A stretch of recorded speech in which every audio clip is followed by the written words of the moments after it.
जय हिंद, जय भारत, वंदे मातरम, जय श्री राम। विजय राजहंस मानव सेवा संस्थान का राष्ट्रीय अध्यक्ष श्रीनिवास पांडे आपके सामने एक और वीडियो उपस्थित हुआ हूं लेकर। और अगर आप तक हमारे चैनल को अभी तक लाइक नहीं किया तो लाइक कर दे, सब्सक्राइब कर दे, बेल आइकन बना दे, जिससे आपको नोटिफिकेशन मिलता रहे। और इसे ज़्यादा से ज़्यादा शेयर करें, जिससे हम लोगों को जागरूक कर सकें और लोगों को ये बता सकें कि हम कहाँ किस और जा रहे हैं और किस तरफ हमें जाना चाहिए। तो आज हमारे सामने एक 80 साल की वृद्ध महिला उपस्थित हैं और उनसे हम कुछ वार्तालाप करेंगे। और आज हम अपने जो महान संस्कृति है, जो देश की महान संस्कृति है, उसके बारे में रूबरू होंगे। और हम ओम के बारे में, ओम का हमारे जीवन में क्या महत्व है, उनके बारे में जानेंगे। तो हमें आप बताएं कि ओम के बारे में आपका क्या सोचना है और ओम हमारे लिए कितना जीवन में महत्व रखता है। ओम ऐसा शब्द है जिसमें कि पूरी संस्कृति हमारी समाई हुई है। हमारा पूरा वेद उसी पर आधारित है, ओम पर। ओम का हर एंगल जिस तरह से वो लिखा जाता है, जिस तरह से वो पूरा अक्षर है ओम का, उसमें बहुत सारे मंत्र हैं, उसमें बहुत सारी शक्तियाँ हैं। इसलिए देखिए, हमेशा कोई भी मंत्र होता है उसके पहले ओम लगाते हैं। ओम पूरे शिव का पूरे देवताओं का ओम समाहित है। सारे देवता, सारी शक्तियाँ जो हैं ओम में समाहित हैं। हमारे जितने वेद मंत्र हैं सब ओम से शुरू होते हैं और सब ओम से, ओम उसमें सब में लगाया इसलिए जाता है कि ओम की ही शक्ति सारे मंत्रों को शक्ति देती है। तो आपको क्या ये है कि ओम हमारे विद्यालय में पढ़ाना चाहिए, ओम का ध्यान करना बच्चों को सिखाना चाहिए?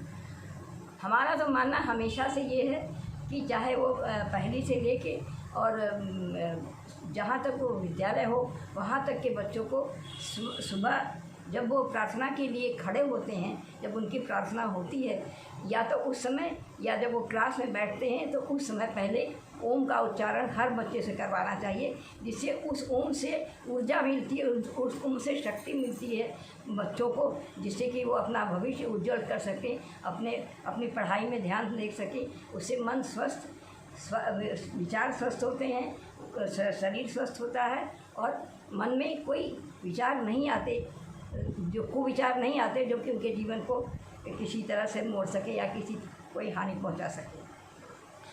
तो आपने जाना कि ये ओम का बहुत महत्व होता है और हमें ओम को अपने अंदर आत्मसात करना चाहिए। और प्रत्येक विद्यार्थी अगर सवेरे सुबह उठकर ओम का उच्चारण करे और ऐसे सींचे, ओम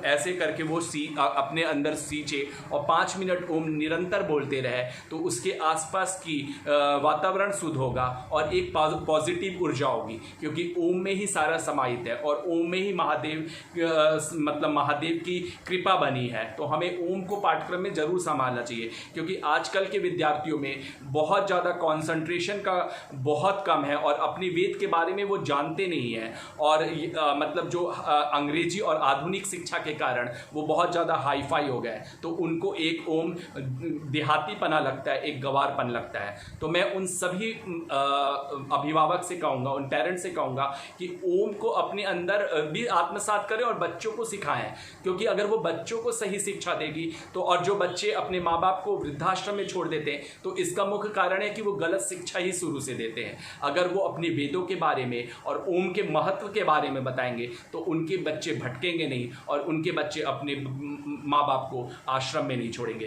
क्या आप इससे सहमत हैं? बिल्कुल सहमत हैं।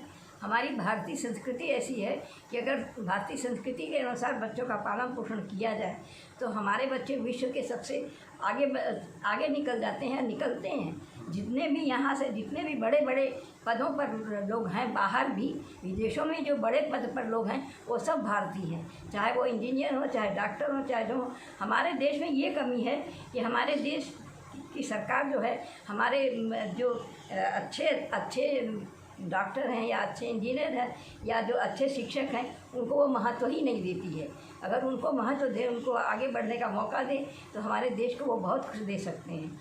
लेकिन ऐसा होता नहीं है, क्योंकि हमारे सरकार में कुछ कमियां हैं जो कि नहीं कर सकते, वो करती है और आगे भी हमको नहीं आशा है कि करेगी। लेकिन हमें ये है कि ओम बहुत महत्व है, ओम का लोगो करना चाहिए। और जो आधुनिक शिक्षा के प्रणाली में फैशन शो स्कूल में होता है, तो फैशन शो तो हमारी संस्कृति का हिस्सा नहीं है, और स्कूल फैशन शो करने में बहुत शान समझते हैं। तो हमें और हमारे देवी देवताओं का जो मजाक उड़ाया जाता है बॉलीवुड में, तो वो कहाँ तक संगत है? आप उसको मानती है कि देवी देवताओं का हमारा मजाक उड़ाना चाहिए?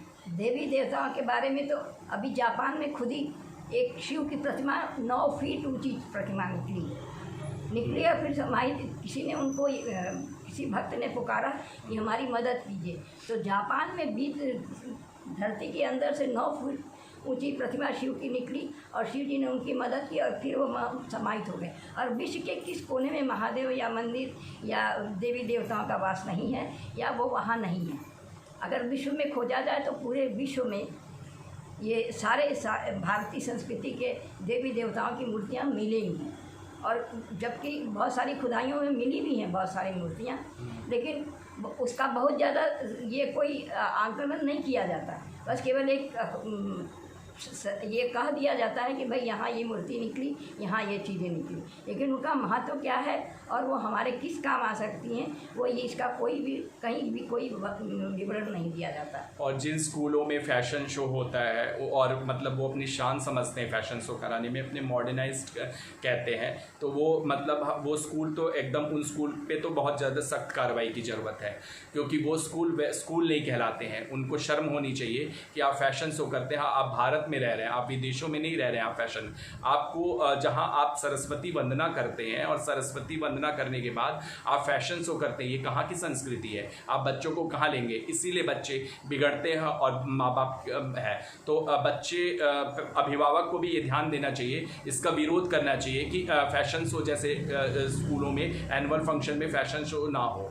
और ओम को बच्चों को मतलब प्रेयर के पहले ओम करना सिखाएं, जिससे 2 मिनट में वो अपना ओम से सांस खींचेंगे तो उनका स्वास्थ्य भी सही रहेगा, उनको ऑक्सीजन लेवल भी बढ़ेगा और उनका कंसंट्रेशन बढ़ेगा।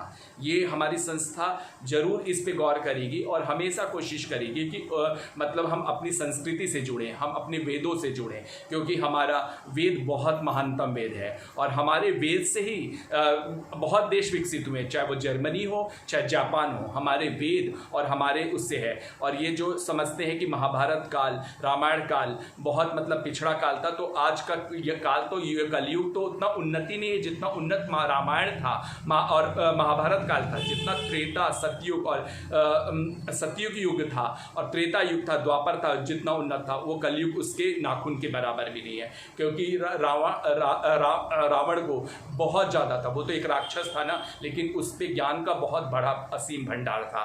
तो रावण के आगे आज के जो इतने साइंटिस्ट भी हैं वो भी फेल हैं। रावण राक्षस होकर भी इतना ज्ञान रखता था और खुद राम ने लक्ष्मण को शिक्षा लेने के लिए रावण के पास भेजा। तो आज मेरी सभी अभिभावकों से विनती है कि वो अपने बच्चों को ओम और अपने वेदों के बारे में ज्ञान दें, और स्कूलों से भी अनुरोध है कि वो ओम को पाठ्यक्रम में ओम क्या है, ओम का क्या महत्व है, इस बारे में जरूर विद्यार्थियों को बताएं, जिससे विद्यार्थी अपने अंदर आत्मसात लगाए, अच्छे गुण को आत्मसात करेंगे तो वो एक महान नागरिक बनेंगे, एक अच्छे बेटे बनेंगे और देश के लिए बहुत कुछ करेंगे। क्या आप इससे सहमत हैं? बिल्कुल सहमत हैं। अगर हम बचपन से ही बच्चों को ऐसी शिक्षा दें कर्मठ होने की, सच बोलने की और झूठ ना बोलने का और मेहनत करने का अगर हम शिक्षा देते हैं तो हमारे बच्चों का भविष्य उज्जवल निश्चित रूप से होगा। लेकिन ऐसा होता नहीं।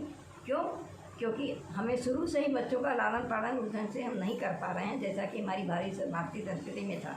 हमारा भी बचपन था, 5 साल के बच्चा हो जाने के बाद माँ बाप उसे सुबह उठा देते थे और दौड़ाते थे कि जिसमें बच्चों को सुबह उठने की आदत पड़े, और उसके बाद एक क्रम था कि हम किस समय खाना खाएंगे, किस समय नहाएंगे, किस समय स्कूल जाएंगे और किस समय सोएंगे।